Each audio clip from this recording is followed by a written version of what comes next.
성도님들, 어느 회사에서든지 흔히 볼 수 있는 일인데요, 아침 회의에서 부장님께 한 소리 제대로 듣고 온 과장님이 잔뜩 굳은 얼굴을 하고서 사무실에 앉아 있습니다.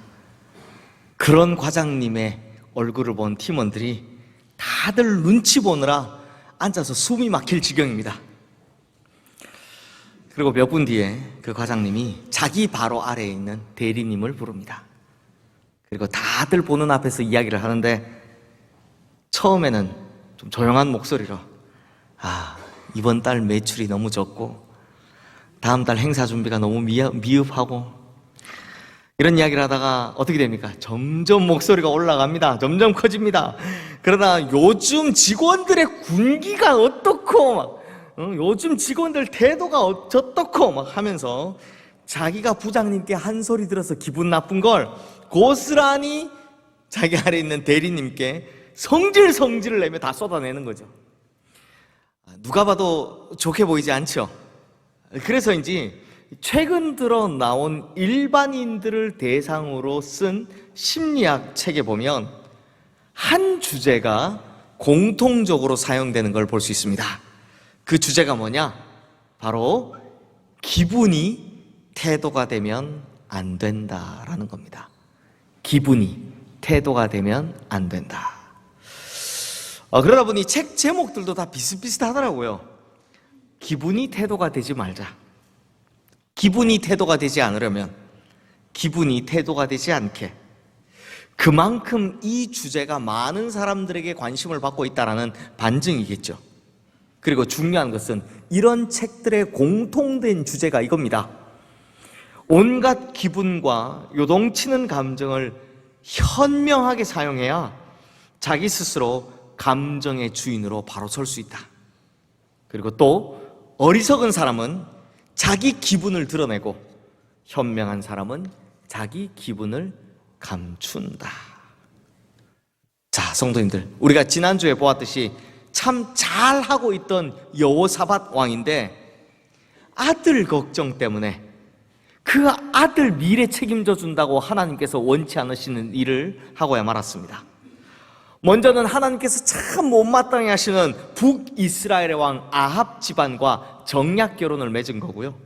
그 다음은 그 둘이 함께 손잡고 아람 족속과 전쟁을 한 것입니다. 결국 하나님께서 원하지 않으셨던 일의 결과가 무엇입니까? 북이스라엘 왕 아합은 그 전쟁터에서 전사하고 남유다의 왕 여호사밧은 혼비백산을 해가지고 겨우겨우 도망쳐 나온 겁니다. 그러면 성도님들, 지금 이러고 예루살렘으로 다시 돌아온 여호사밧, 이 여호사밧의 기분이 어땠을까요? 기분이 막 룰루랄라 좋았을까요? 아니면 참담한 마음이었을까요? 그러니까 뻔하죠. 참담하고도 참담했을 겁니다. 전쟁에서 완패를 당한 것도 모자라 자기는 죽다 살아났고 사돈댁은 죽었으니까요. 그런데 이렇게 기분이 좋지 않은데, 참 참담한 마음인데 그 마음을 가지고 겨우 예루살렘으로 돌아왔더니 선견자라는 한 사람이 찾아와서 여호사밧의 잘못을 조목조목 하나하나 다 지적하는 거 아니겠습니까? 그게 어떤지 우리 2절 말씀 함께 읽어보겠습니다. 하나니의 아들 선견자 예후가 나아가서 여호사밧 왕을 맞아 이르되, 왕이 악한 자를 돕고 여호와를 미워하는 자들을 사랑하는 것이 옳으니까 그러므로 여호와께로부터 진노하심이 왕에게 임하리이다. 바로 예후라는 선견자가 득달같이 달려와서는, 지금 들어오고 있는데 득달같이 달려와서는 감히 왕 앞에서 잘못을 하나하나 다 지적하는 겁니다.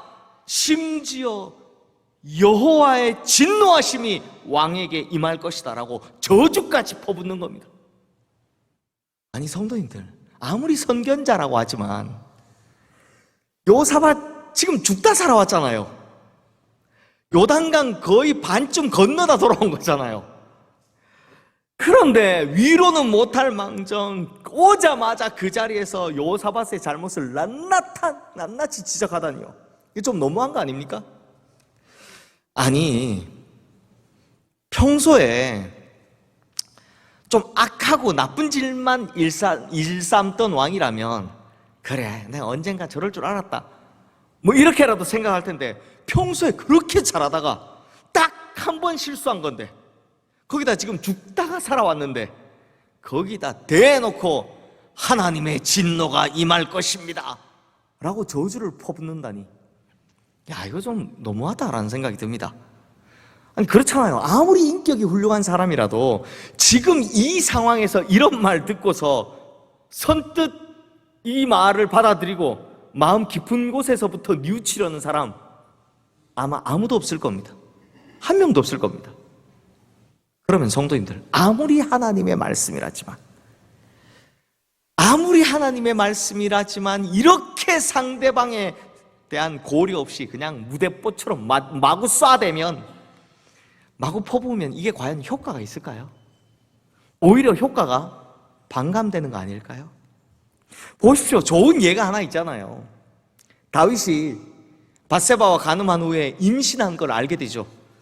그러자 그의 남편이었던 우리아를 죽입니다.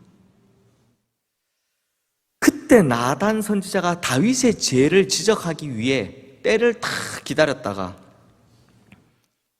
그 많고 많은 자기 집의 소와 양이 아깝다고 가난한 사람의 집에 있던 한 마리밖에 없던 양을 강제로 빼앗은 부자가 있습니다 라는 이야기를 통해서 은유적으로 이야기를 하잖아요.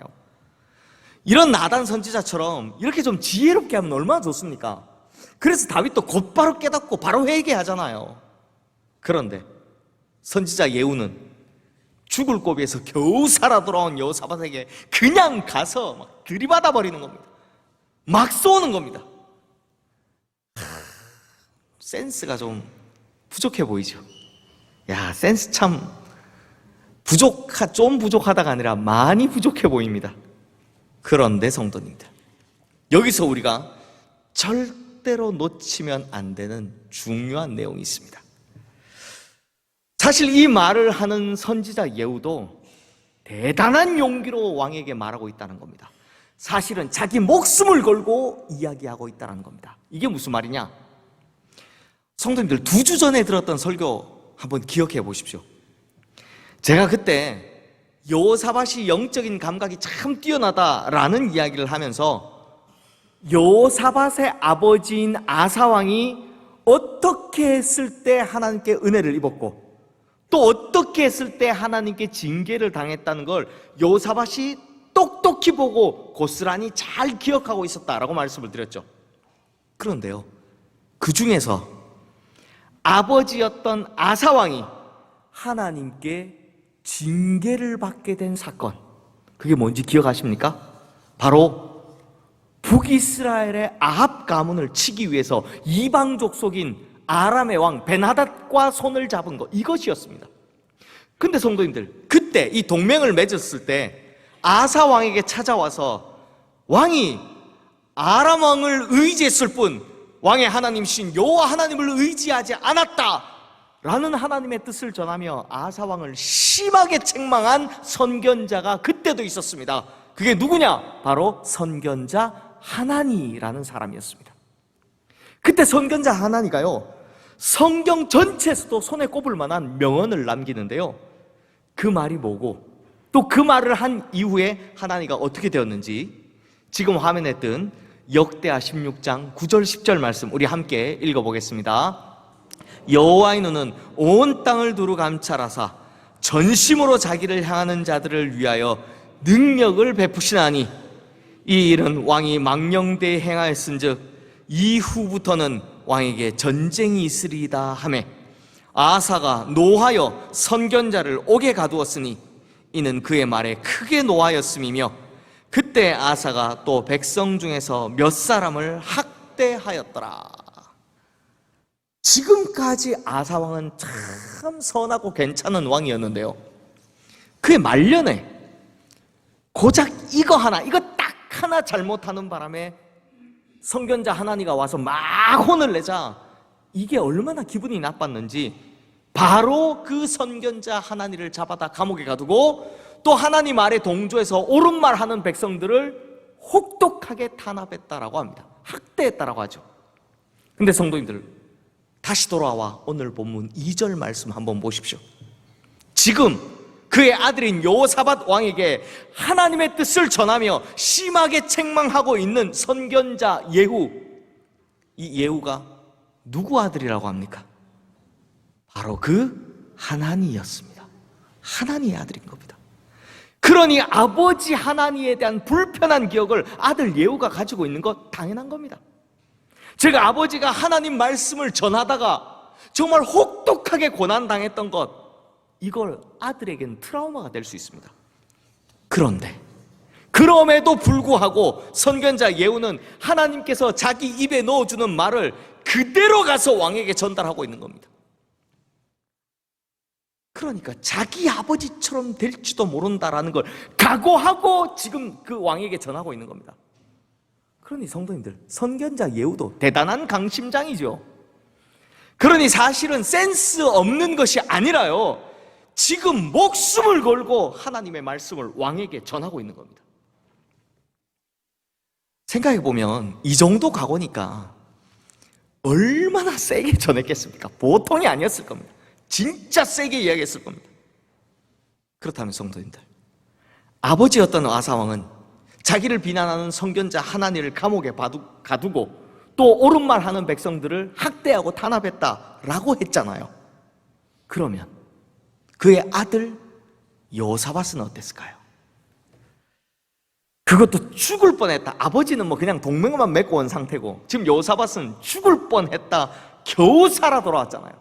그런 자신에게 듣기 싫을 정도로 심한 저주의 말을 퍼붓고 또 자기를 비난하고 있는 이 선견자 예후를 여호사밧은 어떻게 했을까요?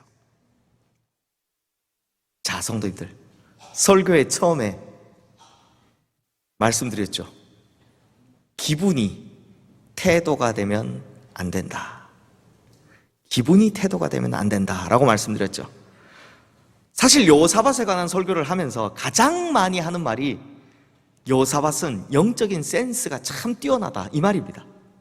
이번에도 역시나 그렇습니다. 여호사밧은 자기 아버지 아사왕이 선견자 하나님의 말을 듣지 않고 그리고 옳은 소리 하는 백성들을 핍박하다 말년에 어떻게 됐는지, 즉 그렇게 잘하다가 마지막에 왜 하나님께 버림받고 징계를 받았는지 이걸 똑똑히 기억하고 있었던 겁니다. 그래서 오히려 여기서 놀라운 행보를 보이게 되는데요, 어떻게 했는지 우리 4절 말씀 함께 읽겠습니다. 여호사밧이 예루살렘에 살더니 다시 나가서 브엘세바에서부터 에브라임 산지까지 민간에 두루다니며 그들을 그들의 조상들의 하나님 여호와께로 돌아오게 하고. 자, 여기 보면 성경에서 자주 볼 수 있는 표현이 나오잖아요. 브엘세바에서부터 에브라임 산지까지. 자, 이게 무슨 뜻이냐면요, 남유다 영토의 제일 남쪽이 브엘세바이고요, 제일 북쪽, 반대로 제일 북쪽이 바로 에브라임 산지입니다. 요걸 이스라엘 전체로 보면 제일 남쪽이 브엘세바이고 제일 북쪽은 단 지역입니다. 그러니까 우리나라식으로 표현하면 이런 표현입니다. 한라에서 백두까지, 즉 온 나라를 뜻하는 말입니다. 그러니까 브엘세바에서부터 단까지 하면 남북 유다 다 합쳐서, 남유다 북이스라엘 다 합쳐서 온 나라를 뜻하는 거고, 브엘세바에서부터 에브라임 산지까지 하면 남유다를 뜻하는 겁니다. 그러니까 방금 읽으신 4절 말씀이 무슨 뜻이냐? 왕이, 그것도 왕이 직접, 그 어떤 왕도 누구도 이런 적이 없었는데 왕이 직접 나가서 온 나라를 두루다니며 백성들의 영적인 상태를 세세히 살피고 그들로 하나님께로 돌아오게 했다는 겁니다. 왕이 직접. 이뿐만이 아닙니다. 5절과 6절 말씀 보시면 유다 온 나라의 각 성읍들마다 재판관을 세웠다라고 하는데요, 그리고 그 재판관들에게 너희가 사람을 위해서 재판할 것인지 아니면 여호와 하나님을 위해 재판할 것인지 분명히 하라라고 엄중하게 경고합니다. 그리고 그렇게 해야만 하는 이유를 7절 말씀에서 이렇게 이야기하죠. 우리 함께 읽겠습니다. 그런즉 너희는 여호와를 두려워하는 마음으로 삼가 행하라. 우리 하나님 여호와께서는 불의함도 없으시고 치우침도 없으시고 뇌물을 받는 일도 없으시니라 하니라. 참 멋진 말씀입니다. 그런데 성도님들, 우리는 고작 이 이야기를 한 두세 절의 말씀으로 이 부분을 보고 있지만 사실요, 이건 정말 대단한 사건입니다. 정말 대단한 사건입니다. 이게 왜냐하면 제가 설명을 한번 해드릴게요. 하나님께서 그 옛날 이스라엘 백성들을 출애굽시켜 놓고, 얘들아 너희가 가나안 땅에 들어가서 나라를 세우거든 꼭 이렇게 해라 라고 광야 시절 내내 가르친 것이 바로 이것이었거든요. 왜냐? 이것이 바로 하나님께서 다스리시는 나라, 바로 신정국가의 기틀이었기 때문입니다. 그래서 여호수아가 어떻게 하느냐? 여호수아는 가나안 땅을 딱 정복하자마자 12지파에게 땅을 딱 나눠주죠. 그리고 그 12지파가 차지한 땅에 48개 성읍을 따로 지정해서 세웁니다. 그리고 그곳에 그 48개 성읍에 레위인들을 다 파견하는 거죠. 그래서 각 지파별로 있는 그 성읍들, 그곳에서 예배를 담당하게 하고, 또 그곳에서 신앙교육을 담당하게 하고, 그리고 그곳에서 뭘 하느냐? 재판을 담당하게 합니다. 이게 하나님께서 꿈꾸셨던 나라였던 겁니다. 그런데 여호수아가 죽고 난 후에 이 제도가 완전히 무너집니다. 먼저 레위인들은 이 역할을 제대로 해내지 못하니까요, 백성들이 하나님을 버리고 다 다른 우상들을 쫓아가 버립니다. 또 반대로 백성들이 하나님을 잊어버리고 더 이상 제사를 지내러 오지 않자 생계 유지가 곤란했던 레위인들이 자기가 맡았던 지역 그 48개 성읍에서 다 떠나버립니다. 그러다 보니 어떻게 됐냐? 여호수아 이후에 사사시대 있죠. 또 사울, 다윗, 솔로몬 왕조 시대 있죠. 그리고 열왕기의 시대를 지나는 동안 단 한 번도 이것을 해낸 사람이 없었습니다. 여호수아 이후에 지금까지 한 번도 한 적이 없었다는 겁니다. 그런데 약 1000년 만에 그 누구도 해내지 못한 이 일, 심지어 그 위대했던 기드온도 다윗도 솔로몬도 그 어떤 사사도 그 어떤 왕도 해내지 못했던 이 일을 바로 지금 여호사밧이 해낸 겁니다. 정말 대단한 일을 해낸 거죠. 그렇다면 성도님들, 그 누구도 그 어떤 위대한 왕도 해내지 못했던 이 일을 여호사밧이 성공시킬 수 있었던 비결, 그게 뭡니까? 바로 자신의 기분이 자기 신앙의 태도가 되지 않았기 때문입니다. 자기의 기분이 자기 신앙의 태도가 되지 않았기 때문이다라는 겁니다.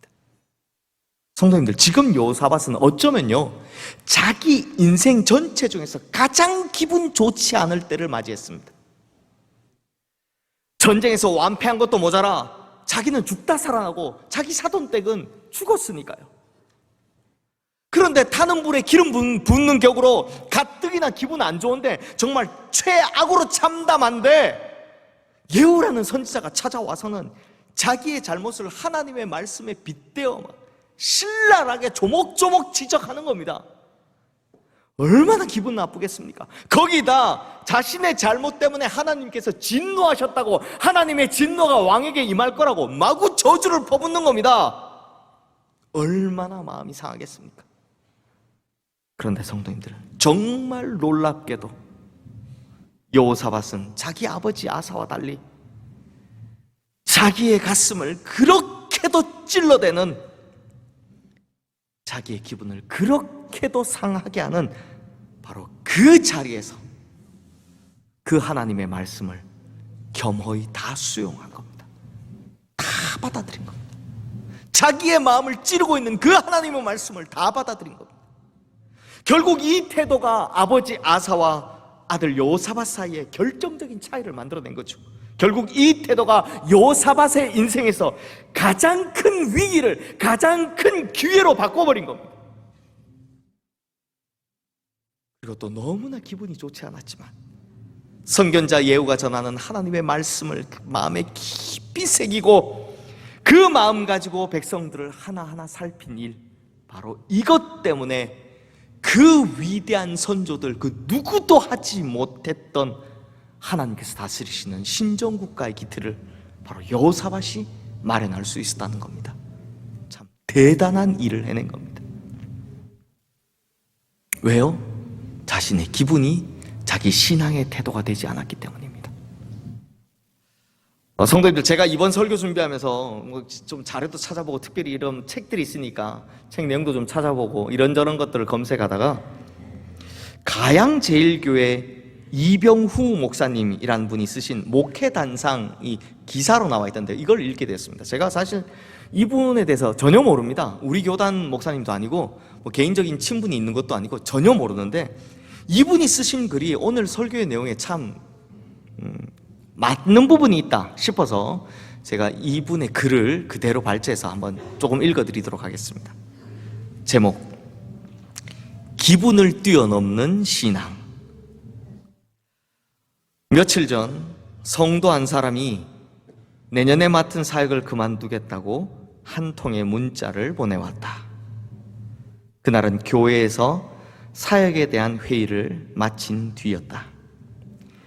여러 사역 부서에 대한 방향을 말하면서 우려와 당부를 하였더니 마음이 상했던 모양이다.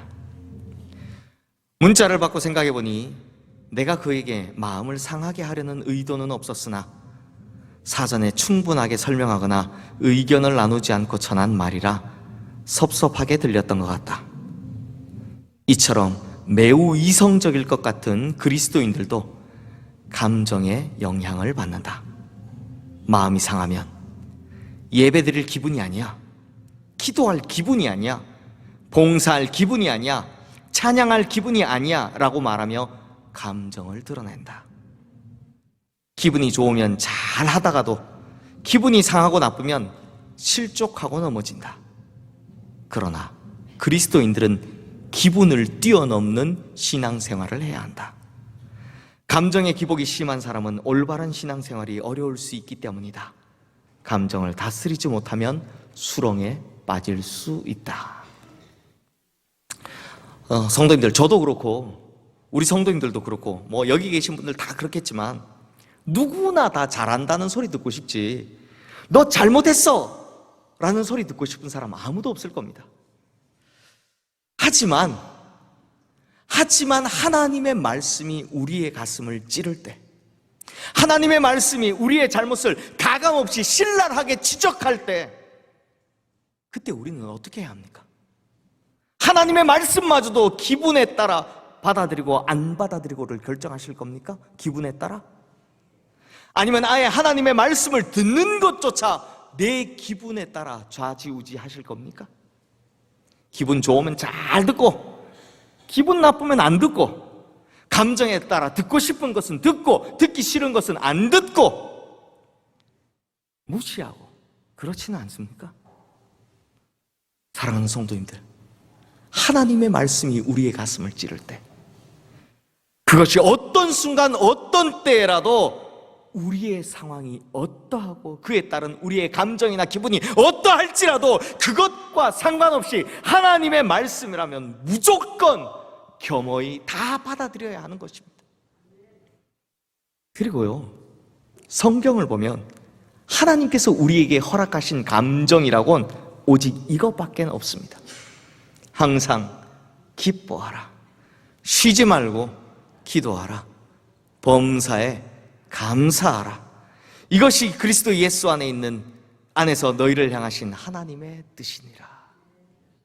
그러므로 우리 성도님들, 하나님의 말씀이 우리의 가슴을 찌를 때, 그것이 어느 순간 어떤 때라도, 그리고 우리의 상황이 어떠하고 그에 따른 우리의 감정이나 기분이 어떠할지라도 무조건 잘 받아들이시어 여호사밧처럼 오히려 위기를 기회로 바꾸어 아름답고도 위대한 결과를 만들어내는 우리 모든 성도님들 되시기를 주님의 이름으로 축원합니다. 또한 우리의 감정이나 기분이 절대로 우리의 신앙의 태도가 되지 않도록 항상 기뻐하고 쉬지 말고 기도하고 범사에 감사하여 나를 향하신 하나님의 뜻을 온전히 이루어 가시는 우리 모든 성도님들 되시기를 주님의 이름으로 축원합니다. 기도하겠습니다. 하나님 아버지, 하나님의 말씀이 우리의 가슴을 찌를 때 우리가 그 순간의 감정이나 기분에 따라 그 말씀을 회피하지 않게 하여 주시옵소서. 오히려 어떤 순간 어떤 상황 속에서도 하나님의 말씀을 겸허히 받아들임으로 위기를 기회로, 고난을 축복으로 만들어가는 위대하고도 아름다운 결과를 얻게 하여 주시옵소서. 특히 우리의 감정이나 기분이 절대 우리의 신앙의 태도가 되지 않게 하시고 우리는 오직 하나님의 말씀에 순종하여 항상 기뻐하고 쉬지 말고 기도하며 범사에 감사하여 나를 향하신 하나님의 뜻을 온전히 이루어가는 성도가 되게 하여 주시옵소서. 우리 주 예수 그리스도의 이름으로 기도드리옵나이다. 아멘.